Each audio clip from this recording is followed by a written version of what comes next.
Ġew żvelati dettalji dwar kif l-hekk imsejjaħ Organised Crime and Corruption Reporting Project jew OCCRP u kompletament dipendenti fuq fondi ġejjin mill-Gvern Amerikan li wkoll għandu l-aħħar kelma fuq min jista' jiġi investigat.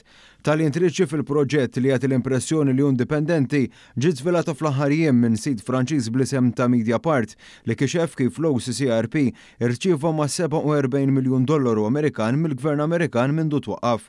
L-OCCRP wettaq ukoll investigazzjonijiet f'Malta permezz ta' Times u Sunday Times.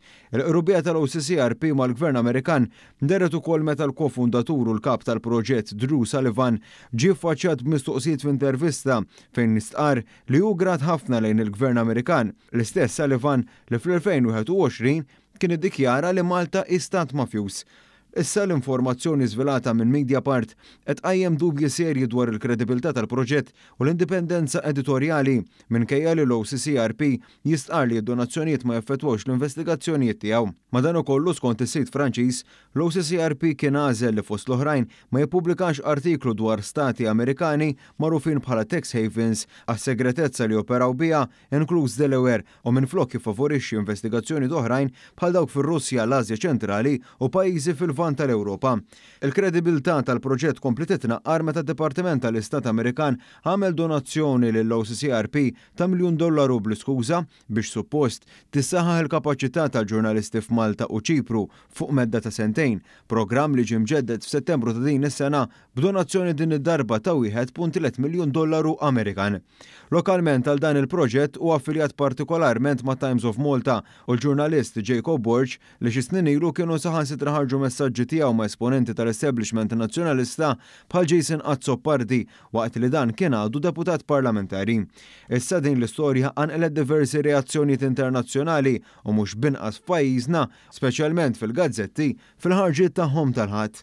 L-aktar imqanqal kien l-editorjal tal-Gazzetta Illum li taħt it-titlu Mela le ejja nifhmu l-aġenda tagħhom innota l-ipokrezija tal-proġett għal fatt li dan ġie kundanna sezzjonijiet tal-medja f'pajjiżna li skontu huma mixtrijin meta issa ħareġ li l-OCCRP innifsu qed jagħmel l-istess.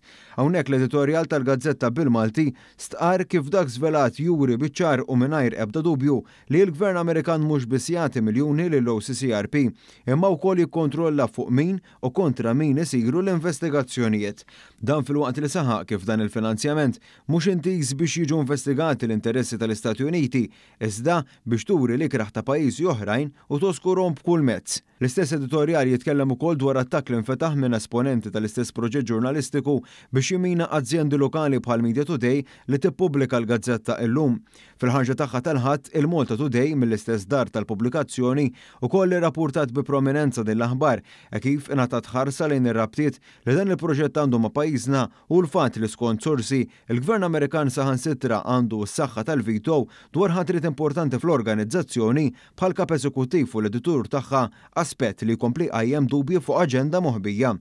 Il-Gazzetta t-torġa nnutat din l-aħbar kif tefeddaw fuq il-fatt li biex ma jitqajmux suspetti fuqha l-OCCRP allegatament taħbid donazzjonijiet ma' azzjendi sħab tagħha għalkemm s'issa għadu mhux magħruf jekk it-Times of Malta hix involuta wkoll f'dan il-finanzjament.